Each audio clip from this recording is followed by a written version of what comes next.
Hey everyone, John here. Welcome back to another Sapphire tutorial.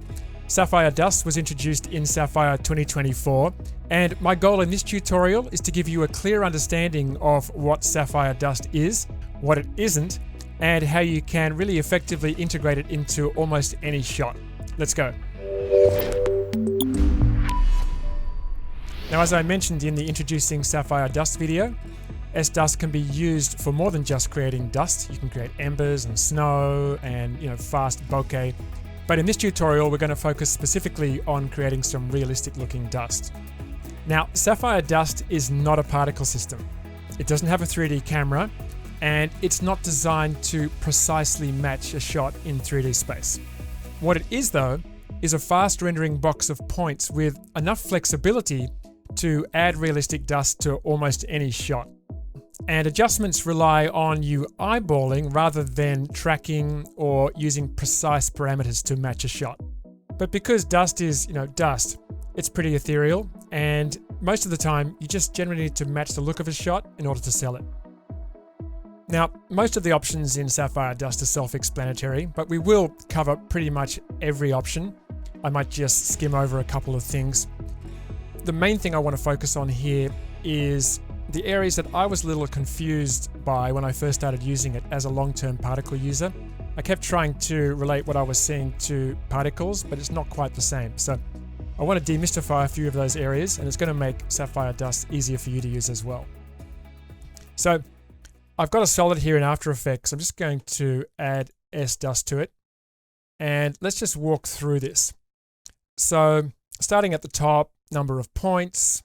I'm going to just, bring that right up so we can see a few points. It might be a little bit tricky on the video.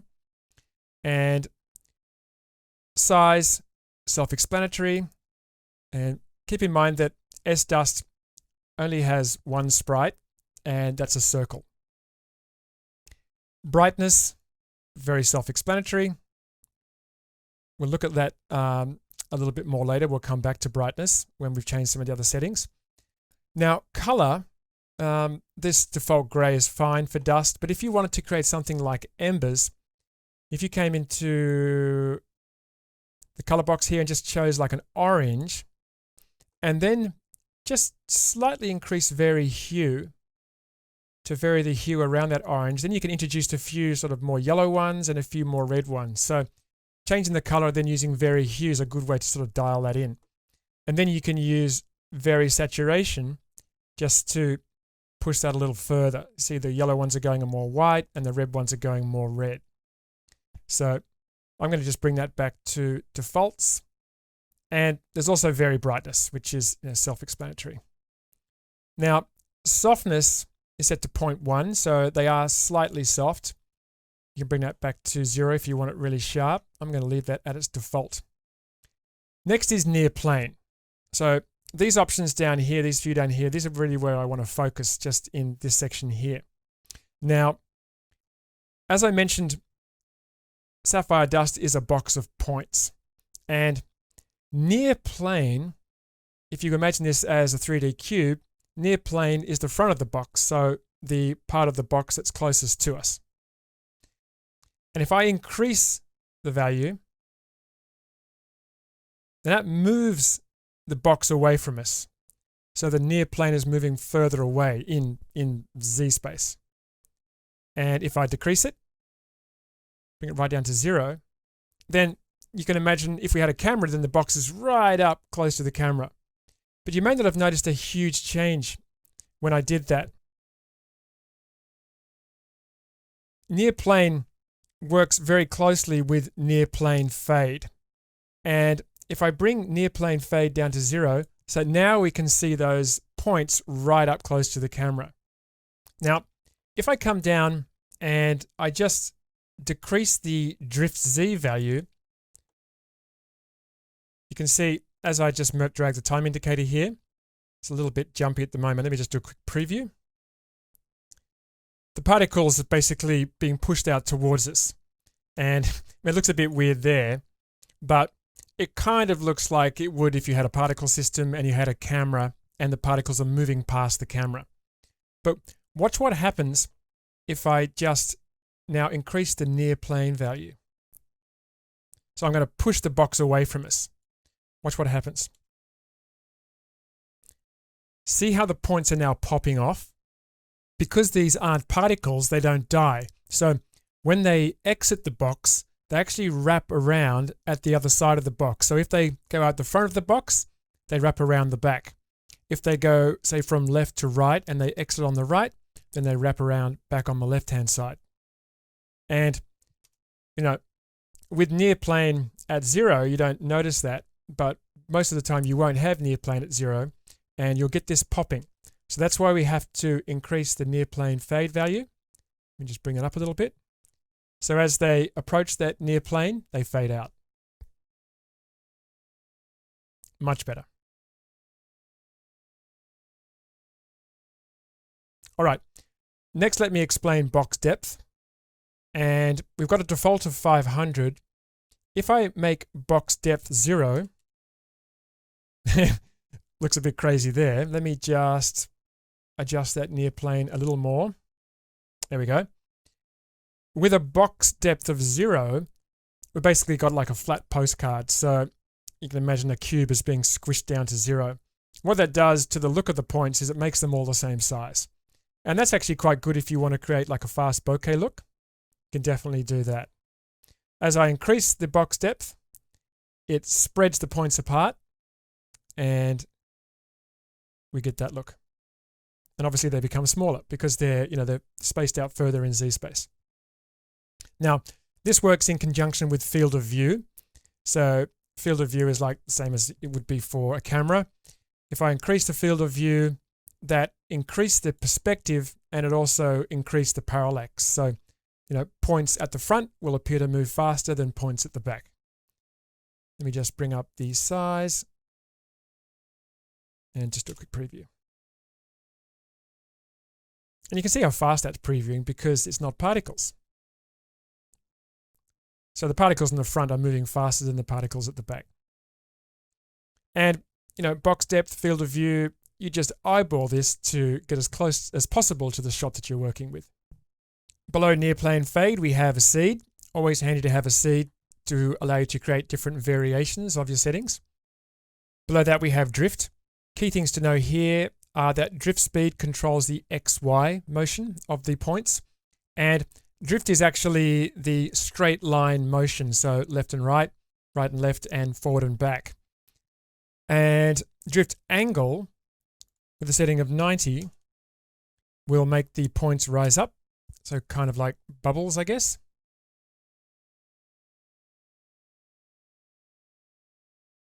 And a value of 270 will cause the points to drop down. So, snow, rain, hail. There's also various vary options, just to add more organic movement to this. And there's also a scale option as well. So this is like a master control. So once you've got these settings set up, you can use scale drift to, increase or decrease those values as a whole. And also you can keyframe that. So if you had a scale drift value of 0, then there'd be no drift, and then you could keyframe that to introduce drift. Beneath drift, we have turbulence. And before we look at that, I'll just set scale drift to 0 so we can focus just on the turbulent motion. Now, turbulence has an X, Y, and Z turbulence. And unlike drift, where drift speed just controls the X and Y, for turbulence, turbulence speed controls all three, X, Y, and Z. And turbulence is important to add that organic, unpredictable motion to the points. And that's what really makes it look like dust. It's pretty self-explanatory. There's the vary options as well. The main thing really is I don't play around with this too much because too much turbulence can look a bit crazy. You have got turbulence octaves, and this adds noise to the movement, which kind of makes them move more erratically. If I put that up to 10, you can see how that makes that look much more chaotic. I personally haven't found myself using that too much, especially to create dust. But maybe you have something underwater with bubbles or something like that. And you've also got the scale option as well. So basically just setting your settings here, and then you can fine tune globally using the scale turbulence option. All right, beneath that we have flicker, and I love flicker because it really gives the dust a really natural look, especially when you're working with a shot with volumetric light like this one here. I'm just going to set my solid to be screen mode. Now we can see that shot. So we've got this volumetric light coming through, and if I just bring the flicker amplitude up, this is very simple, these settings, and just change the coverage percent to 100, you'll notice that when I preview that we get the points sort of flickering on and off. And you can't control, other than coverage percent, which points are flickering. Not with these settings, but you can with masks. So that is done under point masking, and we'll take a look at that in a moment. If you want to, have them flicker a little faster, just increase the flicker speed. And flicker can also be really useful if you're creating sort of bokeh lights looks as well. So out of focus bokeh looks, just having a little bit of flicker in that can always look really good. Now I'm just going to turn off this shot for a moment. We'll come back to that when we look at the point masking. Next, let's take a look at depth blur. First of all, what I'll do is I'm just going to reset this and just increase the size. Just set this up so it's a little easier to explain. Bring softness right down to 0, so everything's super sharp, and near plane fade to 0. Okay, so if I come down to depth blur, I'm going to increase the depth blur amount, and you can see that some of them go out of focus. Now, focus depth controls which points are in focus, obviously, at what depth. So a setting of 0 means that the points at the front of the box are in sharp focus, and a focus depth of 100 means that the points at the back of the box are in sharp focus. And you can use depth of field to control how many of the points, or how wide the area of points is that's in sharp focus. So I'll just bring this back to its default, and as I drag depth of field, you can see how different points at different depths go into and out of focus. Okay, so it's pretty much like a normal camera. So once again, you'd eyeball these settings to match the shots you're working on. And speaking of matching shots, I'm going to come down to the old garage shot, turn that back on, and I'm going to reset dust, and I'm going to dial in some settings for this, and then we'll look at point masking as a final step. All right, so I've actually got some settings here on my iPad, so I'm going to use those settings just to make sure it looks like the one that I set up before. So number of points is 2000, and a size of 50. I'll just zoom in a little bit so you can see a little better. Now, color is going to stay as it is, and for softness, I have a setting of 0.3. I can probably just adjust that a bit later. You can't really tell any difference at the moment. Now, for field of view, I set this shot to be 140. Okay, and a drift speed of 10. Drift speed of 30 is a little too fast because I'm not seeing any sort of wind in here. There's a little bit of smoke rising, probably difficult to see on the video, but there's a little bit of smoke moving up. I guess it's smoke. I don't know why it's in there. Maybe it was put in there to make this shot more dramatic. But it's pretty much hanging without moving, so turbulence and drift settings can be pretty low. Notice also how the camera is panning from left to right. And I said that we need to eyeball things, so I felt that in order to make this dust feel a little more integrated, that a drift angle of 180 would be better, because that makes the dust move from right to left, not left to right. And I personally felt that it looked a little more realistic because it looked like the dust is reacting to the camera. So that's why I set that to 180. And scale turbulence, I decreased just to remove some of that turbulence, just to dial it back a little bit. And what else have we got? We've got flicker amplitude. I'm going to bring that right up to 10 because now we have this volumetric light in here and I really want to work with that. So set that to 10 and a coverage of 100%. Now remember I mentioned that this makes everything flicker, and we really want to control the flicker or have the flicker be only in the light beam or the volumetric light. And we'll look at how to do that in a moment. And I think overall that was the settings that I used. There's just a little bit of depth blur, and that was 0.14. Everything in this shot seems pretty in focus. So you probably don't even need depth blur, but just add it for a little bit of variation in there. But that's a really good base, but obviously it's way too obvious. It's the same brightness throughout the entire shot, and this is where you use point masking. This is a really key part of getting Sapphire Dust to look realistic. So let's take a look at that. So if I twirl open point masking, the use matte for default is brightness, and what I can do is at the top here under matte from layer, I can choose the old garage as the matte. So that's now taking the brightness of the old garage layer, and you can see it's a little brighter in the bright areas and a little darker in the dark areas. So this is actually a really good, simple way to make the dust look more realistic. But I really want to focus the dust into this area here, have it brighter in this area here and darker in those areas.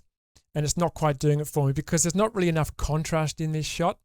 Brightness works particularly well with shots that have a real big difference in contrast. So I'm going to turn that off. So that's a none. And I'm going to make a mask. So just going to hit the G key and just mask this out. Making sure I'm on the right layer there. And just set a quick mask. Obviously you could keyframe this to match the movement of the shot. I'm not going to do that at the moment.